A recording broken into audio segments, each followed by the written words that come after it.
Olá, eu sou Paola Tucundova e esse é o programa Alma do Negócio. Hoje estamos aqui no estúdio da Estética na TV. Agradeço muito ao carinho aí do Cristiano que nos cedeu aí por esses momentos o seu estúdio para nos trazer essa oportunidade de falar sobre um tema muito importante. Gestão financeira.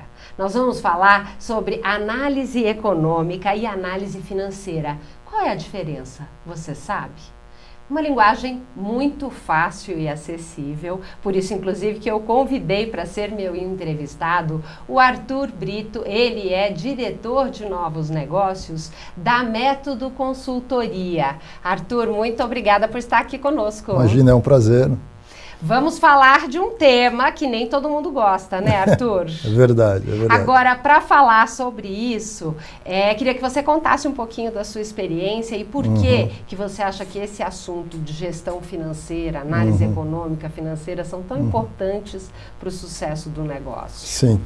Na verdade, atuando como consultor em empresa de consultoria há mais de 30 anos e lidando com pequeno e médio empresário, eu tenho notado que realmente o pequeno e médio, ele não sabe diferenciar muito bem o aspecto financeiro do aspecto econômico. Então isso, principalmente agora que nós estamos num momento de crise, você saber fazer uma análise financeira e uma análise econômica é extremamente importante. Então muitas vezes o cliente, ele faz uma análise financeira que eu brinco que é como se fosse uma conta de padeiro. Ele vai lá e fala, bom, deixa eu ver o que eu vendi, o que eu tive de despesa e qual foi o meu resultado. A hora que a gente olha aquilo, na verdade aquilo é um saldo de caixa, não é o resultado da empresa. Porque nem tudo aquilo que ele vendeu e tudo aquilo que ele pagou é competência daquele mês. Então isso, na verdade, é uma análise financeira e não econômica. Então, às vezes, eles começam a confundir esses conceitos. Né? Ou então pior, né? Chega no final do mês, olha qual é o saldo do banco e acha que esse é o resultado do lucro ou prejuízo da empresa. E não necessariamente isso tem ligação direta. Exatamente. Eu já tive um caso que nós estávamos num cliente e naquele mês que ele estava com saldo de caixa, nós verificamos que, na verdade, ele estava tendo um prejuízo econômico. Quer dizer, de um lado, ele achava que estava numa situação confortável, porque ele falou, nossa, eu estou com uma boa sobra de caixa, né? Mas na hora que nós fomos fazer a análise econômica, ele estava tendo prejuízo. Por que isso ocorreu? Porque, na verdade, ele estava com um volume financeiro que era fruto de outros períodos que coincidiu de cair naquele mês os pagamentos. Então quer dizer que ele teve vendas anteriores, eventualmente até lucro no passado, que nesse momento estavam na conta, só que tudo que ele havia vendido naquele mês ele ainda ia ter que pagar no mês seguinte. Exatamente. Que eu acho que esse é o grande desafio, né, Arthur? Porque muitas vezes, vamos dizer assim, eu vendo essa caneca, e aí então quando eu compro, o meu fornecedor, por exemplo, vai me dar um prazo para eu pagar de 30, 60 e 90 dias. E eu vendo para o meu cliente à vista. Aí é uma delícia, né? Porque, quer dizer, eu recebo lá, sei lá, valor, né? 20 reais, ou o valor em si. E aí eu falo, nossa, agora eu tenho muito dinheiro, porque eu não paguei nada ainda, o dinheiro está todo na conta, meu negócio está dando lucro e pior. A pessoa começa a gastar esse dinheiro. Exatamente. Quando chega o dia de começar a pagar a caneca, aí ele vai ver, não tem dinheiro no banco. Exatamente isso. E que controle ele tem que fazer para saber quanto ele pode, quanto ele tem, quando que o dinheiro vai entrar, quando que o dinheiro vai sair? O primeiro instrumento, que é o básico, né, para a gestão, uma boa gestão financeira, é o fluxo de caixa. Então, se a gente pegar o fluxo de caixa, eu trouxe até uma análise para vocês, para mostrar, que nesse slide a gente pode verificar que muitas vezes ele faz uma conta achando que é um fluxo de caixa e às vezes a gente chega na empresa e fala, olha, na verdade você não tem um fluxo de caixa, você tem um bom contas a pagar e um bom contas a receber. Então o empresário chega no dia a dia e fala, bom, o que eu tenho para pagar hoje? Isso? Tá, quanto que está entrando? Isso. Então paga isso, não paga aquilo, posterga aquilo, mas ele não tem uma visão de futura. Então eu digo que é uma gestão do toca-toca, é o dia a dia. Ele vai tocando, mas com um estresse tremendo e sem ter nenhum tipo de planejamento. Então eu costumo dizer que quem não planeja, não gerencia. Então o primeiro aspecto importante é mostrar qual é o objetivo de um fluxo de caixa, que é nós termos uma projeção de médio, pode ser até de longo prazo, e podemos elaborar orçamentos. Né? Então isso é importante para dar uma segurança. Eu digo assim que administrar uma empresa com dinheiro é muito fácil. Agora, num momento de crise, onde há uma escassez de recursos, eu tenho que administrar com muito critério, com muita precisão. É como se nós fôssemos dirigir um carro sem ter os instrumentos básicos. Eu não tenho o medidor de temperatura, eu não tenho o medidor de velocidade. Isso dificulta a condução da minha empresa. Com certeza. E pela sua experiência, pessoa que está começando, que vai pela primeira vez fazer o seu fluxo de caixa, qual é o prazo ideal? Porque você falou que é uma projeção. Sim. Normalmente a pessoa começa fazendo essa projeção, que inclusive você tem um slide mostrando um pouquinho dessa projeção. O ideal nesse exercício é começar olhando que período para frente? Eu acho que no início é melhor fazer um período curto, para que você ganhe experiência e que com o passar do tempo você tenha condições de fazer uma projeção mais longa. Então começar o quê? Uma semana? Uma semana, eu acho, fazendo um fechamento semanal, depois fecha o mês, né, com as 4, 5 semanas do mês, aí você já vai tendo experiência para fazer novas projeções depois. Bacana. Então vamos explicar um pouquinho para as pessoas que estão nos assistindo como fazer o seu fluxo de caixa para a próxima semana. Tá. Qual que é o primeiro passo? Por onde que ele começa? Nós estamos mostrando a imagem aqui para a nossa audiência acompanhar ver. O primeiro passo é fazer todo o levantamento das disponibilidades iniciais, tanto em caixa e em bancos, né? Que é o saldo inicial. O saldo inicial, apurar o seu saldo inicial, e depois dividir as receitas, né, em venda à vista, venda a prazo. Se for alguma atividade que tenha diferenças entre a parte operacional, você pode dividir ali também para saber fruto da onde está entrando aquele dinheiro. Ok. Depois aí, além disso, você tem que registrar esse valor de acordo com o dia que ele vai entrar no seu banco, é isso? Então, quer dizer, quanto que eu vou ter de recebimento na segunda, na terça, na quarta, na quinta, na sexta e no caso no sábado, muitas vezes você não tem movimento bancário. Tem gente que faz o fluxo de caixa até sexta, né? E na verdade, tudo aquilo que for pago, tudo aquilo que for recebido, tudo que entrar e sair de dinheiro por caixa e banco tem que ser registrado no fluxo de caixa.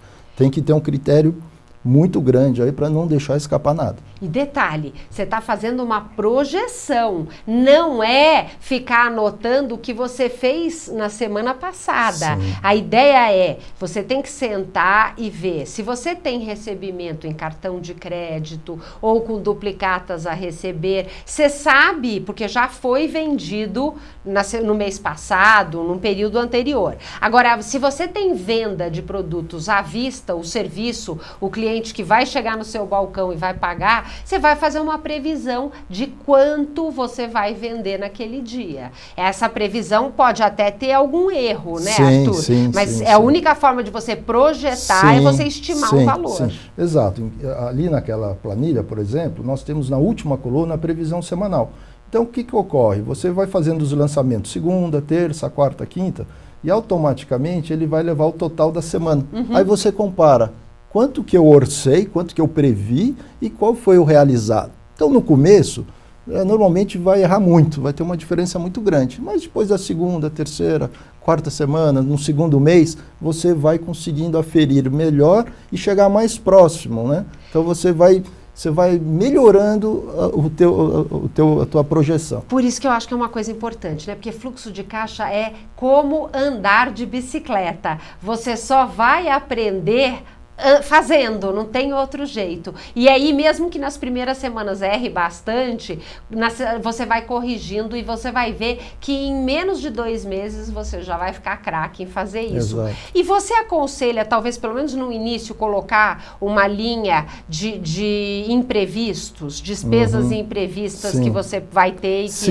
então você põe lá uma verba compatível, vamos dizer, se eu tenho um movimento, nós estamos aqui nesse fluxo de caixa mostrando uma empresa que gira em torno de R$30 mil por dia, quer dizer que tem um movimento financeiro todos os dias de conta para pagar, na média aí de 30, varia de 5 a 45 mil reais. E aí, então, quer dizer que uma empresa como essa, ela pode ter lá uma linha de imprevistos da ordem de 2, 3 mil reais por dia para aquela, vamos dizer, quebrou uma máquina, tem que comprar uma peça que você não tinha previsto, alguma despesa assim. Sim, perfeitamente, é uma reserva de caixa. Né? Ele pode fazer uma reserva de caixa para normalmente suprir essas necessidades. E aí tem um ponto que me chamou a atenção nesse seu fluxo de caixa que nós até mostramos, que tem um dia lá que você tem uma setinha porque ele está negativo. Sim. O que significa isso? Aqui na verdade é que a gente já pode até prever, né? Eu posso fazer uma projeção desse fluxo de caixa para a semana e prever, olha, na quarta-feira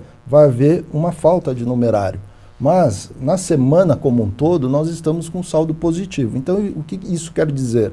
Que eu posso me antecipar, rever e renegociar alguns pagamentos, alguns recebimentos, para tentar evitar esse desencaixe temporário de caixa que eu teria na quarta-feira. Então isso é o que elimina o estresse. É verdade. Que a gente porque vê você vai saber, estressado. Se você projetou só uma semana para frente, na sexta-feira eu fico sabendo que na quarta da semana que vem vai faltar, nesse caso aqui, R$ 3.387. E aí, então, nesse caso, eu tenho algumas alternativas, né? Sim. Vamos dizer, o ideal é, ou eu antecipo algum valor que eu receberia no dia seguinte para esse dia, ou eu faço um esforço de venda adicional para na segunda e na terça ter um valor de vendas maior do que normalmente eu tenho com recebimento à vista, ou eu tenho que pegar algum pagamento que eu teria que fazer na quarta-feira e negociar com o meu fornecedor, com a pessoa que tem a receber, para pagar isso no dia seguinte, por exemplo. Perfeito, é isso mesmo.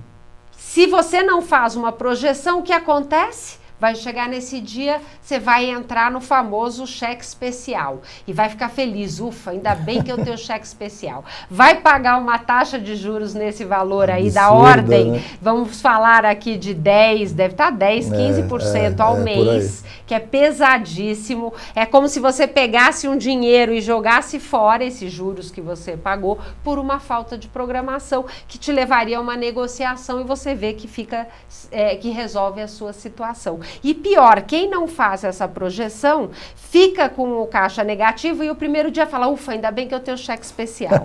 Aí ali uns dias, ufa, agora olha, até aumentei o meu limite de cheque especial. Daqui a pouco você já não consegue mais aumentar o limite, já estourou e não tem de onde tirar o dinheiro, porque você não administrou, você fica simplesmente aceitando. Quando você projeta, te dá a oportunidade de fazer algum movimento para mudar aquilo. Exatamente. Né? Você tomar agora, as providências. Isso nós estamos falando de fluxo de caixa. Uhum. Agora, vamos falar um pouquinho da apuração de ter lucro ou prejuízo. E por que algumas vezes eu tenho diferença? Eu tenho lucro na empresa, mas não tenho dinheiro no banco. Ou ao contrário, eu tenho prejuízo na empresa, mas tenho algum dinheiro no caixa. Isso ocorre devido ao problema de misturar os conceitos financeiro e o conceito econômico. Então é muito simples. O fluxo de caixa é a gestão financeira, né? Que é tudo que eu receber e tudo que eu pagar deve ser registrado no fluxo de caixa. Já a gestão econômica, ela deve ser elaborada através de um instrumento que nós costumamos chamar de DRE, demonstrativo do resultado econômico, ou uma análise econômica. Qual que é a diferença do DRE do fluxo de caixa? O DRE, nós temos que lançar as receitas e as despesas pelo regime de competência, ou seja, aquilo que de fato foi gerado naquele mês, e não uma movimentação financeira. Então, o meu faturamento, por exemplo, eu posso ter recebimentos que o meu cliente vai me pagar em 30, 60 e 90. No fluxo de caixa, isso vai aparecer nos tempos corretos. Em 30, em 60 e 90, ele vai surgir no fluxo de caixa. De acordo com o dia que ele vai entrar na minha conta. E já na análise econômica, eu tenho que apropriar esse 100% desse faturamento naquele mês. Assim como as despesas, os custos que eu tiver, mesmo que o meu fornecedor também me dê prazo para pagar, eu também tenho que registrar tudo naquele mês. É pelo regime de competência, é pelo mês que deu origem à receita ou à despesa. E eu acho tão importante fazer esse acompanhamento dessa análise econômica, né, Arthur? Porque a médio e longo prazo, a empresa, ela tem que ter lucro nesse demonstrativo de resultado, né? Porque tem muita gente que trabalha há muito tempo com prejuízo e não toma consciência disso. Por esses problemas, vai usando cheque especial e acha que está tudo bem e vai aceitando aquela situação. Se você não mudar nada, você tem uma tendência a continuar. E aí você só vai ter esse sofrimento diário de estar faltando dinheiro para pagar. Agora, quando você faz uma boa administração da sua análise econômica e você vai garantindo lucro ao longo dos meses, a chance é de você ter um fluxo de caixa positivo, né? Exatamente. O que eu diria é que a análise econômica é um dos indicadores mais importantes para a gestão de uma empresa. É um indicador que aponta o norte, que aponta se você está no caminho certo. E se você faz uma boa análise econômica, você pode acompanhar isso mês a mês. E nós recomendamos também que põe uma coluna ali do lado, que você veja o acumulado no ano, para você ver se no ano o resultado da sua empresa está tendo um bom desempenho ou não, se as coisas estão melhorando ou não. Entendi. Então quer dizer que a sua ideia, a sua sugestão é, eu faço janeiro, fevereiro, março, os meses, isso, e vou colocando ali o acumulado. Então o ideal é fazer uma planilha que tenha de janeiro a dezembro. Exato. E aí conforme eu vou preenchendo a última coluna, ela vai somando e eu vou sabendo o resultado do ano. E dentro de uma análise econômica, a gente deve dividir a empresa em 3, 4 grandes centros de custo, né, para eu saber qual é a minha despesa financeira, quantos por cento ela representa sobre o meu faturamento. Esse percentual, que é um indicador de performance, como ele vem se comportando? Ele aumentou, diminuiu? Nós tomamos uma série de medidas na empresa, será que elas estão certas? Esses indicadores vão começar a mostrar, a sinalizar que aquelas medidas estão ou não surtindo efeito, como despesa financeira, custo operacional, custo administrativo, como que estão se comportando esses custos, economicamente falando. Né? Então a gente começa a conhecer a própria empresa com muito mais critério. Importante. Então, assim, pela sua experiência, quais são as principais comparações? Vamos dizer, uma delas é comparar o resultado em relação ao faturamento. Sim. Certo? Sim. Que eu vou ver se eu estou tendo lucro ou prejuízo e quantos % de resultado eu estou tendo. Que outras análises são as mais importantes para eu acompanhar esse percentual que vai me ajudar a ver se eu estou melhorando ou piorando? Olha, tem algumas que, por exemplo, o percentual de despesa administrativa, ele é muito importante. Porque ele vai dizer o quanto você está precisando para pagar a sua estrutura física, né? E ele também serve para depois você poder atribuir esse percentual na sua formação do seu preço de venda.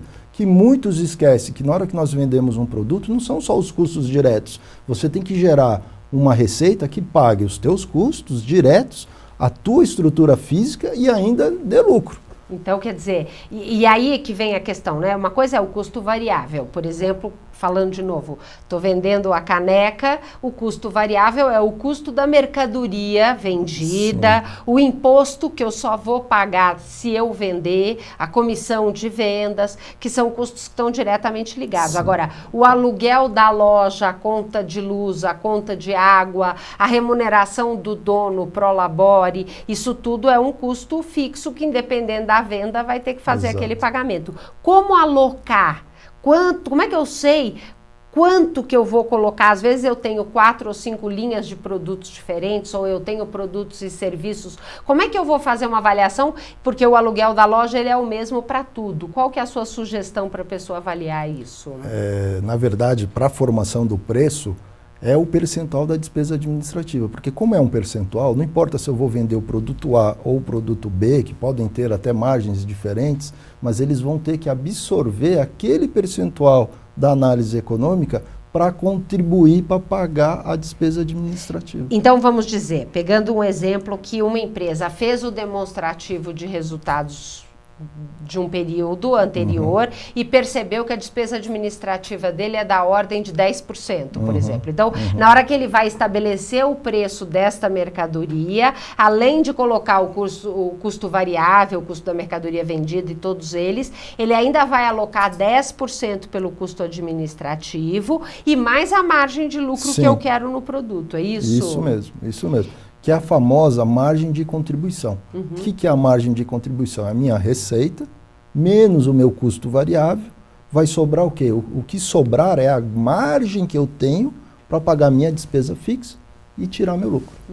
Né? Então, é exatamente isso. Agora, é interessante que tem algumas pessoas que usam o seguinte pensamento. Bom, eu hoje já estou aqui pagando o meu custo fixo, vendendo esses determinados produtos, então eu vou começar uma nova linha de produto ou de serviço, eu nem preciso alocar nada do custo fixo, porque ele, entre aspas, já está pago. E aí a pessoa pega e faz a conta só com as despesas e custos variáveis. E isso vai ter um problema, não vai? Vai, porque provavelmente esse produto não vai gerar lucro. Porque o custo administrativo acaba aumentando muitas vezes, ou muda o impacto daquele novo produto, a porcentagem que aquilo representa no negócio como um todo, e aí depois ele em pouco tempo entra em prejuízo e não entende por quê, né? É isso mesmo que acontece.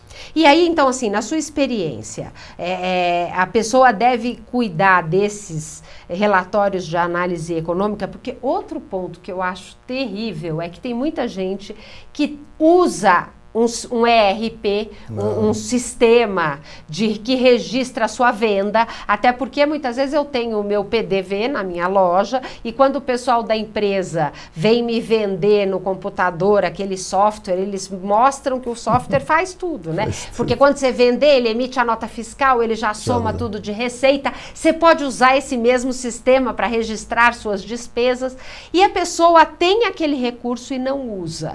Ou ela não coloca as informações de despesas, ou ela coloca e não analisa. Isso realmente acontece? Acontece. A nossa experiência demonstra que nos ERPs, o empresário usa no máximo de 20% a 30%.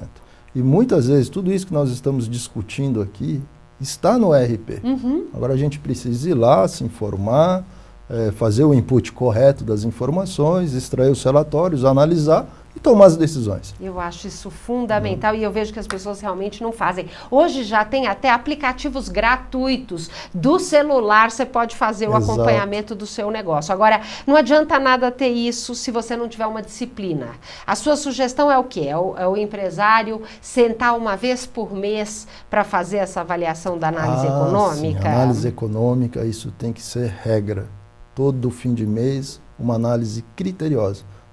Imprimi-la de preferência, pegar uma régua e ir passando e vendo os coeficientes e vendo quais aumentaram, quais diminuíram, quais providências que eventualmente nós tomamos em alguma área que eu possa medir se aquilo está correto ou não, se está acontecendo, ou seja, para indicar que nós estamos seguindo no caminho correto. E aí, então, vamos dizer, quando vocês estão como consultores de uma empresa, vocês auxiliam nessas análises econômicas? Sim, essas análises é que muitas vezes você consegue mudar uma política de compra, uma política de venda, uma política de marketing.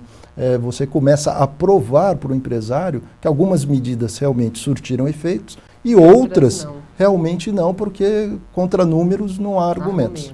E um outro parceiro que todo empresário tem e também não utiliza adequadamente são os seus contadores, não é, Arthur? Sim. Porque tem, vamos dizer, para aquela empresa que emite 100% de nota fiscal, o contador ele faz o DRE, porque ele tem que entregar para o governo e ele pode até te ajudar a fazer uma análise daqueles dados. Uma análise mais gerencial. E muitas vezes a contabilidade fica renegada a um mero instrumento contábil e o pessoal fala, isso é bobagem. Mas não é. A gente deve dar uma atenção especial e tirar proveito da contabilidade. E eu acho que é esse ponto do tirar proveito, porque a gente já paga e não tira o proveito de todo o conhecimento que aquele profissional tem, né? E digo mais, quando você convida, meu marido que toca a nossa empresa, ele é muito disciplinado e ele tem uma data que o contador tem que vir na nossa empresa para fazer essas análises. E aí, quando ele começa a analisar e questionar, o contador ele cuida, inclusive, com outros olhos, a contabilidade da nossa empresa, porque sabe que a gente acompanha. Porque quantos casos a gente não fica sabendo, o contador passa o ano inteiro sem fazer a contabilidade e deixa para a última hora, acaba tendo que fazer de forma corrida e ainda quer jogar a responsabilidade para o dono da empresa que não mandou o documento e tal. Então, quando você tem essa disciplina de ter as reuniões mensais, você vai acompanhando, inclusive, se a sua contabilidade está sendo bem feita, né? Senão, valoriza mais a sua contabilidade. Você pode pagar um preço caro por um trabalho mal feito, né? Exato. Então, assim, pela sua experiência, quais são as principais dicas para a gente até ir fechando aqui o nosso programa que você traz para as pessoas que estão nos assistindo? Olha, a dica é dê uma atenção melhor na sua gestão financeira, dedique um tempo com o seu contador para elaborar essa DRE. Se a DRE não for possível ser feita pelo contador, porque há algumas particularidades dentro da empresa, busque auxílio de profissionais que possam montar uma análise montada especialmente para as características da sua empresa. Legal. E aí, então, só para a gente fechar, conta um pouquinho do trabalho da Método, o que vocês fazem, como é o trabalho e qual, vamos dizer assim, o perfil dos clientes que vocês atendem. Nós atendemos as pequenas e médias empresas e o nosso objetivo é a reorganização global da empresa, porque a gestão ela é feita de vários controles que vão se encaixando uma peça na outra. Então, às vezes, o pessoal acha que uma análise só isolada vai resolver o problema. Mas não, para quem dirige, para quem comanda, para quem precisa ter lucro, eu preciso ser generalista também. Eu preciso ter uma visão mais holística, uma visão mais abrangente do meu negócio. Então, eu preciso ter informação financeira, econômica, formação de preço de venda, análises de estratégia comercial, análise de custo, que é importantíssimo. Se eu não sei o custo do meu produto, como que eu vou definir a minha margem de lucro? E o preço final. E o preço, quer dizer, são vários fatores que você não pode trabalhá-los de maneira isolada. Então, a nossa atuação é global, é na gestão completa da empresa. E eu acho que é até importante definir indicadores, não só financeiros, mas tem, por exemplo, na área de vendas. Exato. Quantas propostas você mandou por mês? Quantas dessas propostas você fechou de negócios? Tem uma série de indicadores que são termômetros para você ver se os resultados estão sendo positivos ou negativos. A gestão que nós aplicamos é como se fosse dar o painel de instrumento do piloto que está em pleno voo. Quer dizer, ele precisa saber a altitude, a latitude, a rota, a velocidade, quanto tem de combustível. Aí fala, a rota é uma bobagem, está errado meio grau, não vai influir nada. Eu vou sair de São Paulo e estou indo para Recife e errei meio grau a rota, a hora que eu faço São Paulo-Campinas, não é nada. Conforme vai se distanciando, em vez de eu descer em Recife, eu desci em Manaus. Aquele meio grau lá atrás fez uma enorme diferença lá na frente. Muito importante. Foi muito bom receber você aqui. Deixa os contatos para quem quer conhecer melhor do seu trabalho, Arthur. Obrigado. Bom, a Métodos pode fazer visita no nosso website, né? Consultoria Empresarial MC de Métodos Consultoria.com.br ou pelos telefones 2476-1230 ou 2476-1240. Maravilha. Muito obrigada e parabéns pelo seu trabalho. Muito obrigado. O programa de hoje fica por aqui. Você sabe, no nosso site almadonegócio.tv você encontra mais de 150 vídeos de entrevistas de temas importantes para te ajudar a ter mais sucesso. E o programa Alma do Negócio também está na Rádio Mundial, FM 95.7, toda quarta-feira às 7 da noite. Lá o programa é ao vivo. Eu te espero. Sintonize, quarta-feira às 7 da noite, FM 95.7. E você também nos encontra nas redes sociais. No Facebook tem a fanpage do programa Alma do Negócio, que toda semana traz conteúdos relevantes para você, e você vai encontrar a Paola Tucunduva. Estamos também no Instagram e no Twitter. Espero seus comentários. Vai lá no nosso canal do YouTube, curte o nosso canal, comente, traga sugestões para a gente fazer um programa ainda melhor para vocês. Muito obrigada e até o próximo.